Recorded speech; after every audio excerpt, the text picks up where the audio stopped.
অটিজমের বেবিরা তাদের সিগনিফিকেন্ট কি sign symptom রয়েছে যেটি দিয়ে আসলে বুঝতে পারবেন একজন অভিভাবক যে না সেটি আসলে কোনো স্বাভাবিক আচরণ নয়? প্রথম লক্ষণের ভিতরে যে ভার্বাল এবং নন ভার্বাল কোনো দিক দিয়ে সে আমাদের সাথে যোগাযোগ করবে না, কথা দিয়ে বলবে না। মাকে যেমন বলবে মা এটা দাও, 2 বছর হলে এটা নেব, এটা খাবো, এ ধরনের ছোট ছোট দুটো শব্দ জোড়া লাগিয়ে কথা বলবে, কিন্তু সে সাধারণত এটা বলে না। সে মাকে হয়তো তার প্রয়োজন হলে তার হাতটা টেনে ধরে ওই জিনিসটার কাছে নিয়ে যাবে, হাত ধরে বলবে, যে সে বোঝাবে যে এটা তার প্রয়োজন, কিন্তু সে শব্দ দিয়ে বলে না। তাকে যখন ডাকা হয় যে রাজু তুমি আসো, রাজু ডাকছি, কিন্তু সে তার ডাকে রেসপন্স করছে না, তাহলে প্রথমে আমাদের সন্দেহ হতে পারে সে কি কথা শোনে। হ্যাঁ, শুনতে পায়, কারণ তার যখন প্রয়োজন হবে সে নির্দিষ্ট একটা শব্দে, হয়তো তার পছন্দের একটা টিভির অ্যাড হলো, সে ওইটা শুনেই দৌড়ে গেল, বা বাবা নির্দিষ্ট সময়ে সে আসে, সে জানে কলিং বেলের শব্দে শোনার সাথে সাথে সে দৌড়ে গিয়ে দরজাটা খুলে দিচ্ছে।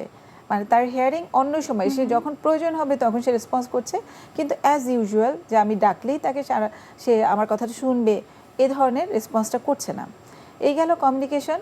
কিন্তু আরও কিছু তার অ্যাসোসিয়েটেড কিছু ফাইন্ডিংস থাকে, একই ধরনের অ্যাক্টিভিটিস, স্টেরিওটিপিক্যাল মুভমেন্ট সেটা তার হতে পারে তার কার্যক্রমে, তার খাদ্য অভ্যাসে, অথবা তার পরিধেয় বস্ত্র, এই ধরনের। যেমন সে সবসময় একই কালারের গ্লাসে দুধ খাচ্ছে, কোনো দিন যদি সে লালের জায়গায় তাকে সবুজ গ্লাস দেওয়া হয় সে সেটাতে খাবে না।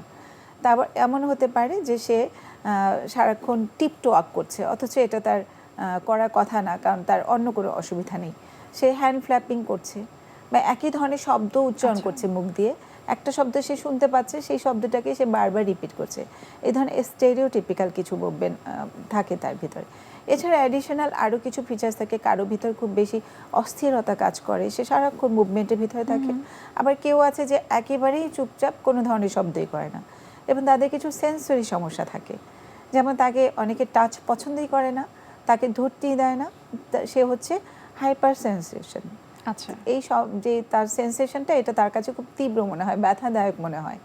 আবার কেউ আছে যে তাকে সে সারাক্ষণ গা ঘেঁষে ঘেঁষে থাকে, তার মানে হাইপো সেন্সেশনটা তার গায়ে লাগছে না, সে চায় সবসময় তাকে একটু হাগ করুক, সে একটু গায়ে চেপে থাকুক, মার সাথে জড়িয়ে থাকতে চায়। আবার এই সেন্সেশনগুলো শব্দেও থাকে, স্বাদেও থাকে, স্মেলে থাকে। এই সেন্সরি প্রবলেম, এই কিছু ক্রাইটেরিয়া আমরা ফিক্সড করা আছে আমাদের ডায়াগনস্টিক ক্রাইটেরিয়া। এটা দেখে আমাদের শিশুগুলোকে আসলে আমরা ক্লাসিফাই করি এই বাচ্চাগুলোর ভিতরে অটিজমের বৈশিষ্ট্য কতটা তীব্র। আচ্ছা, যদি খুব বেশি তীব্র হয় তাদের আমরা লেভেল 3-তে দেই, যদি মাঝারি ধরনের হয় লেভেল 2, যদি মৃদু আকারে থাকে তাদেরকে লেভেল 1। তো সেই অনুযায়ী তাদেরকে আমরা তাদের ম্যানেজমেন্ট যে প্রোটোকলটা তৈরি করা তাদের এই লক্ষণ অনুযায়ী হয়ে থাকে। ন্যাশন ওয়াইড সার্ভে একটা আমরা করেছিলাম 2017-এ, যেটা IPNA, institute of pediatric neuro disorder autism, বিএমইউর আন্ডারে তারা করেছিল। এটা সরকারি ফান্ডিংয়েই হয়েছিল, এটা মাল্টি সেন্টার ছিল, এবং অ্যাজ এ হোল এটা সমগ্র বাংলাদেশে কিছু ক্লাস্টার করে আমরা এই স্টাডিটা করেছি। তো সেই ক্ষেত্রে আমরা যেটা পেয়েছিলাম, সেখানে দেখা গেছে যে হ্যাঁ, গ্রামের ক্ষেত্রে এটা প্রায় 30 গুণ কম এ ধরনের। কিন্তু আমাদের সম্ভবত এমন হয় যে আমরা রুট লেভেলে যাদেরকে যেই হেলথ অ্যাসিস্ট্যান্ট যাদেরকে আমরা পাঠিয়েছিলাম, তারা আসলে ঠিকভাবে অটিজমের বাচ্চাগুলোকে বের করে নিয়ে আসতে পারেনি। কারণ কি, পিতামাতাও মনে করে না আমার এই বাচ্চার ভিতরে কোনো সমস্যা আছে। বাচ্চাটা দেখতে নর্মাল বাচ্চা আমাদের সব দিক থেকে, যেমন আমরা যখন একটা সেরিব্রাল পলসি বাচ্চা, ডাউন সিনড্রোম বাচ্চা এদেরকে দেখি, তো ওদের চেহারা দেখে আমরা বুঝতে পারি তাদের চেহারার ভিতরে তাদের মাথার সাইজ ছোট থাকে, চেহারায় কিছু লক্ষণ নির্দিষ্ট থাকে। কিন্তু এই বাচ্চাগুলো আপনার আমার মতো একেবারেই নর্মাল দেখতে, কিন্তু তাদের সাথে যখন আপনি মিশতে যাবেন তখন দেখবেন যে তার মেশার জায়গাটা, তার কমিউনিকেশন এবং সোশ্যালাইজেশন, এই জায়গাটাতে গ্যাপ। সুতরাং এই সমস্যাটাকে একটা পিতামাতা যদি খুব বেশি নিজে তীক্ষ্ণ দৃষ্টি সম্পন্ন না হয়, শুরুতে ধরতে পারে না। যখন অন্যরাও কমপ্লেন করে, স্কুলে যায়, অথবা তার আগে পাশের বাসার কেউ কমপ্লেন করে যে আপনার বাচ্চাটা মেশে না, তখন বাবা মারা এটা বুঝতে পারে।